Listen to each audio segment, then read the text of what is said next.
अब ये देखिए उसने कहा कि मैं खुश हूँ। अब आई एम हैप्पी का मतलब होता है मैं खुश हूँ। लेकिन मैं अपनी नहीं बात कर रहा, मैं उसकी बात कर रहा हूँ कि उसने कहा। मतलब he said that he was happy, वो खुश था। अब हमने एक और यहाँ पे चीज़ नोट करनी है, अहम नोट है, आगे देखते हैं, पहले मैं इसको कर दूँ कि he said that he was happy, वो खुश था, ठीक है? हमने अपनी बात की में देख लें, अगर की आ जाता है तो आपने दैट के बाद आई एम नहीं, मैं खुश नहीं, हमने उसकी बात करनी कि उसने कहा कि वो खुश है, ठीक है?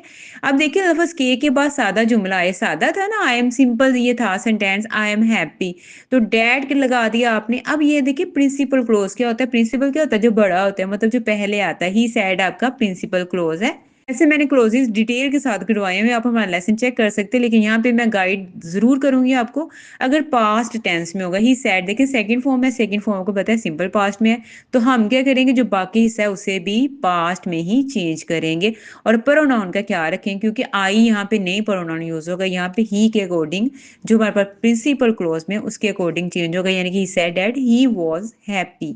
अच्छा, अगर सेकंडली के बाद अगर कोई नसीहत हो जाए, यहाँ पे तो सिंपल बात ही ना, अगर के बाद कोई नसीहत हो जाए, हुक्म आ जाए या कोई दरख्वास्त हो, तो के का तर्जुमा आपने टू के साथ करना है, फिर ठीक है, डैट नहीं लगाना। हुक्म में, दरख्वास्त में या कोई नसीहत होगी तो हमने टू लगाना है, ठीक है, डैट नहीं लगाना है। उसने कहा, मुझे कहा कि पानी लाओ।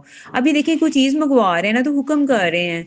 उसने मुझे कहा, ही सेड टू मी पानी लाओ, के टू, यहाँ पे डैट नहीं, क्या आगे टू, के पानी लाओ, to bring glass of water, ठीक है, ग्लास ऑफ वाटर। यहाँ पे देखिए आपने कहना ग्लास तो यूज ही नहीं हुआ, वाटर। अच्छा, यहाँ पे ये चीज हमेशा याद रखें, पानी किसी ने भी कहा हो ना पानी लाओ, उसने पीने के लिए मंगवाया, तो आपने ग्लास ऑफ वाटर लिखना है, आपने बिल्कुल नहीं लिखना है ब्रिंग वाटर।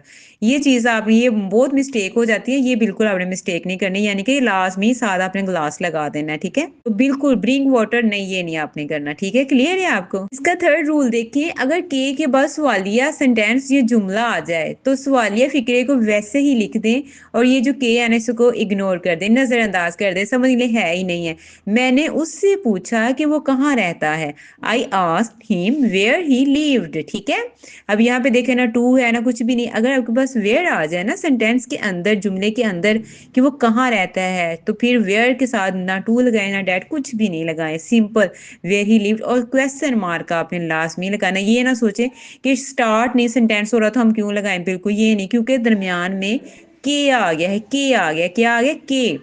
अच्छा, के में हमने सिंपल सेंटेंस भी कर लिया है, हुक्मिया, नसीहत, दरख्वास्त वाला भी कर लिया है, सवालिया भी कर लिया। लेकिन अगर सिंपल हो जाए और साथ में एक वर्ड बा मुश्किल आ जाए, तो बा मुश्किल को हम कैसे यूज करेंगे? जैसे एग्जांपल देखें, वो बा मुश्किल कॉलेज